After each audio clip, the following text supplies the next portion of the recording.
That's the lunch break on day 41 of the Undercover Policing Inquiry Challenge 2 Phase 2. We've been listening to the first day of live evidence of former DCI Eric Docker, who was first the Detective Inspector, then the Detective Chief Inspector of the SDS unit. I'm joined by Zoe Young from the Campaign Opposing Police Surveillance. I can't think of your surname then. I nearly called you the surname of someone I went to school with. Anyway, what have you made of... it's the first time at the inquiry for a while. What have you made of Eric Docker? Well, he's a bit grumpy. That's a bit of an understatement. He's angry as fuck. He is. He clearly doesn't want to be here.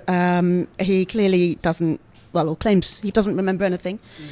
You've got to wonder what the hell he was doing there if he wasn't doing the job. It's like, well, who was taking responsibility for this stuff if it wasn't him? He was the manager of Bob Lambert. And yet he knew nothing about what he was doing, nothing. It's very odd. I mean, it feels completely disingenuous, right? I mean, I would suggest that he's lying through his teeth. I can only assume. I mean, that's how it looks. But, I mean, that's illegal. You can't lie to a public inquiry, can you?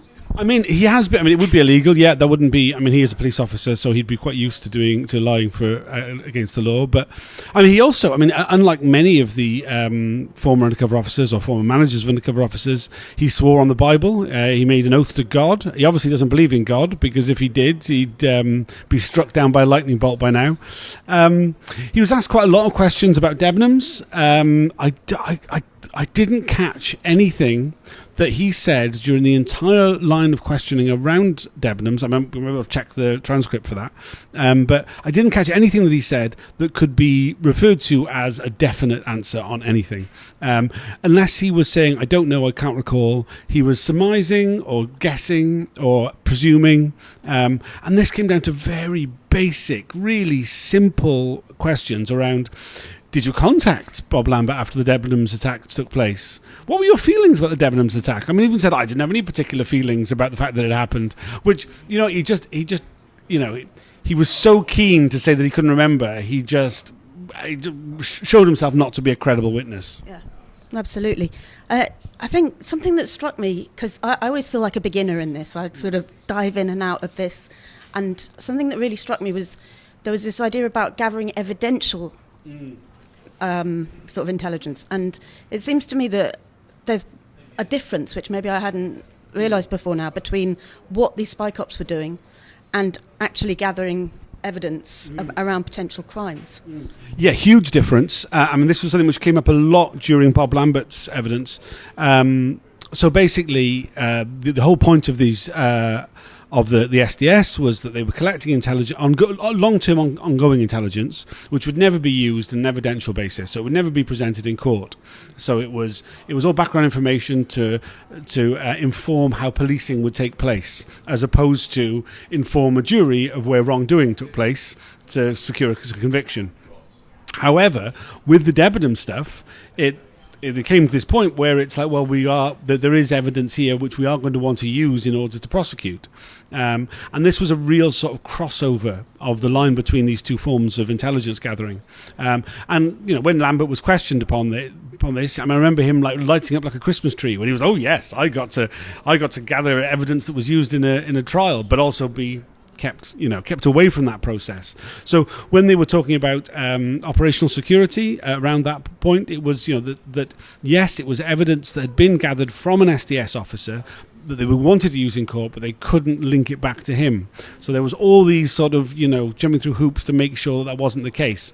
So they could use the evidence from the SDS officers to inform the surveillance operation that would monitor Andrew Clark as he was making new incendiary devices for a future series of actions against department stores selling fur, but they couldn't actually refer to where they got the information from for why they got that other layer of evidence, which, it's a bit of a jump around, but I mean, it goes to the heart really of what's wrong from a policing point of view. I mean, I think there's a lot of things wrong, obviously, overall with the entire thing, but from a policing point of view, what's wrong with the kind of evidence gathering that the SDS were doing, as opposed to normal, inverted commas, criminal undercover work.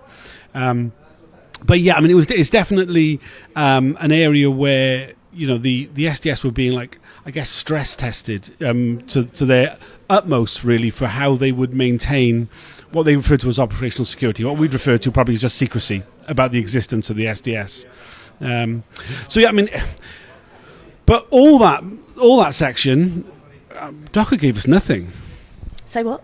Through all that, Docker gave us nothing. Yeah. I mean, they were talking about source protection. How would they manage? Which was his role, which is absolutely his role. Yeah. And so, obviously, when you're dealing with actual evidence gathering around an actual crime and you've got a source, and, you know, anyone who's watched a crime drama or whatever, you know you need to protect your sources, well, journalists, etc. But then he was like, so have you had any conversations with Lambert about how he would be protected through this? And it was like... Not that I recall. Yeah. So whose job was that?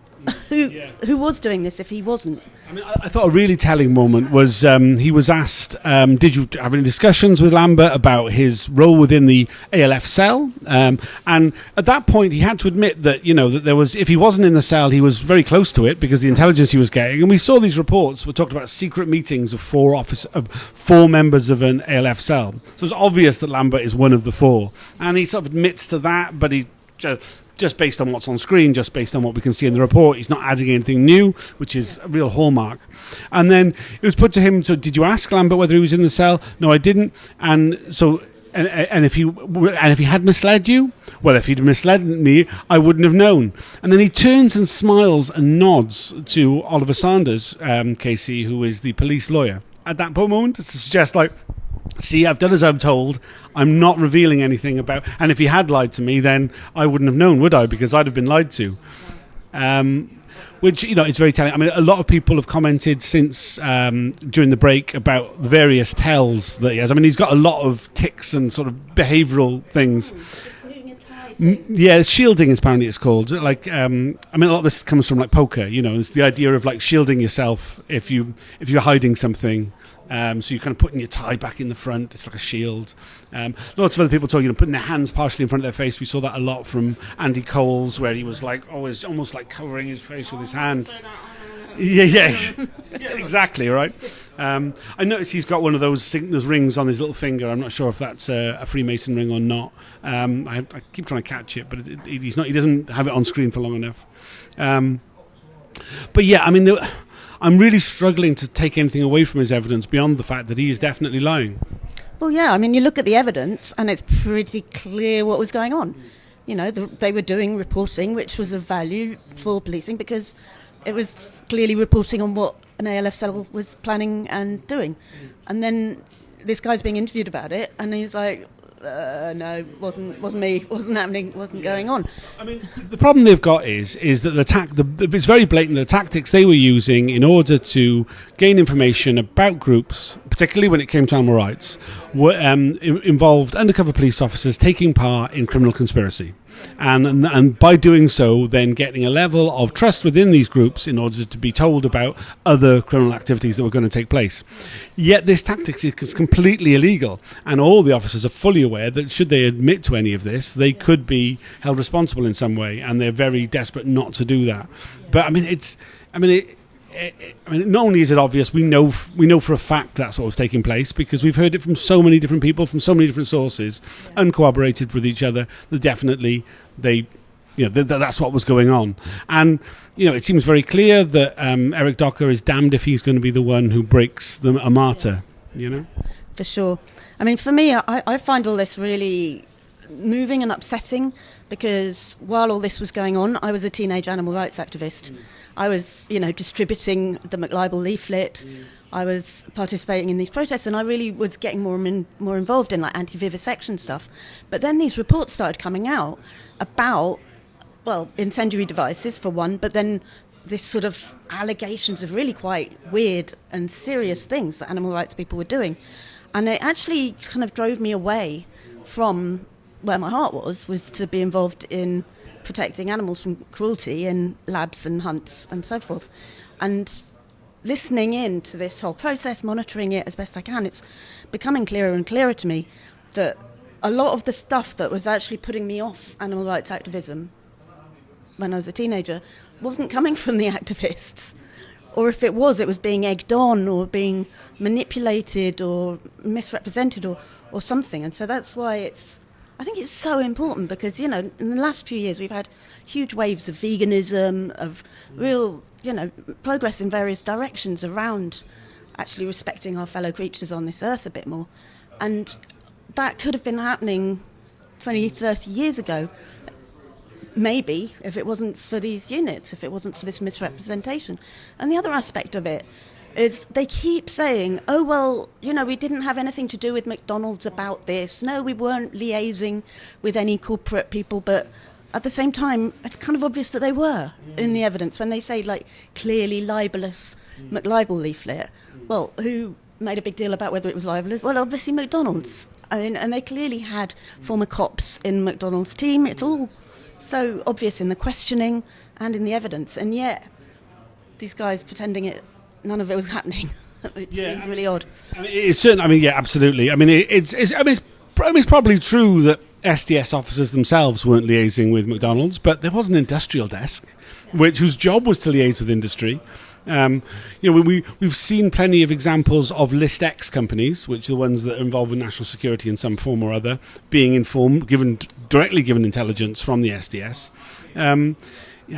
We only listened to what Sid Nicholson, who was the head of McDonald's security and was both a former Met police officer but also a former South African police officer, has to say on that if he needed any intelligence on any of the people who were campaigning against McDonald's, he simply phoned up his former colleagues in the Met police and they told him.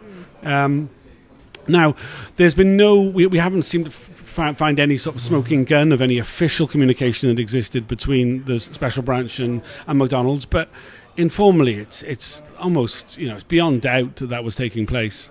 And the answers we've got from Eric Docker, like so many things, it's just that wouldn't have been me. I wouldn't have known. I wouldn't have known. Couldn't have been me. Can't remember. Yeah. I can only guess. And he looks so bloody pleased with himself when he says it. That's the bit which kind of irritates me the most. Yeah. And when he's asked about, say, Sid Nicholson, it's like if you really were thinking, did I know this person? You might take a minute. Oh, Sid, did I know a Sid? And he's like, no. No, and that's come witness after witness from the police side. It's like 1 minute they don't know, don't recollect, and then it's all kind of vague, and then it's like definitely no, definitely didn't know that person. No. It's particularly telling when some of the officers many of them are not following the inquiry process very closely, but some are, and the ones who are following the process to a certain degree are still claim to be shocked. One of the things that was most unbelievable, I think, that Eric Docker said today, he said that today was the first time that he had heard that there were any recordings of the ALF activists admitting responsibility for the Debenhams attacks. Now, that's just a nonsense because, there was phone calls made to numerous news organisations as well as to the police themselves. And he's like, first I've heard of it. This was on the news. Fuck off, Eric. You're lying. His job's in intelligence. You'd thought you'd be at least up with what's on the news and maybe a little bit more. Yeah. He's claimed he lacked any curiosity whatsoever about the job. It doesn't bear even the mildest scrutiny. Yeah. Oh, it's very strange. I think the questioning is good, but I'm keeping going like, then what the hell? I wouldn't be any good in David Barr's role. I think we're quite lucky. Barr seems to enjoy somebody who's trying to evade. And I think he's been incredibly evasive, Docker. And I think that, Barr is trying to find ways to catch him out. And I think there's been a few times where he's done that. Particularly on the misleading thing where I mentioned that he turned to Oliver Saunders and nodded, and I think that was a setup because he misunderstood the question, and then Barr saying, "Oh no, that wasn't what I was asking. I was asking it would have been wrong for him to mislead you, wouldn't it? Oh yes, it would have been." And he just looked so pleased. It's like obviously he'd caught him in that particular trap. Yeah, he keeps coming in with this. So he'll ask a question, and the answer will be no, I didn't, and then it's like, or I don't remember. It's like, but would you have done that? Yeah. And that's quite clever because it's sort of, you think about procedurally and theoretically, probably I would have if I was doing the job right, but no, I didn't.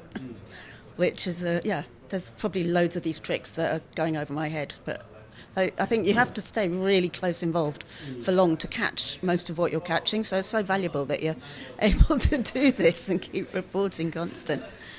Yeah, well, we'll be back again. We haven't got long for lunch. We'll be back again in about half an hour. So, Before you go, I just want to say it is incredibly valuable what Tom and everyone has been doing, and people are taking time off work and not getting any income. And he does have a donation button, Ko-fi, is that what it's called? Buy him a coffee. This man needs a coffee. He works so hard. thanks for that. Yeah, if anybody wants to donate, you're more than welcome to. But I'll continue doing it either way. Anything else you want to add before we sign off? Just come down, get involved. You really get a sense when you're actually here. You feel it. You see these ranks of lawyers. You get just being in the room where this stuff's happening, where people are facing each other. And just, even just like looking at each other in the audience when it's happening, it's so different to watching online. I mean, I've been watching online from at home, far away in Cornwall, and it just feels so important to stay connected to this because it's so seminal about how things have mapped out over the recent decades. What state would our country be in if this unit hadn't existed? And so just come down, have a listen, get involved, help out the people who are doing all this full-time hard labour on documenting this and getting it out to the world. Plug in where you can, and And you too could end up on one of these videos. Thanks for joining us. There's a full afternoon yet to go. I'll do another video during the break in the afternoon. Bye for now.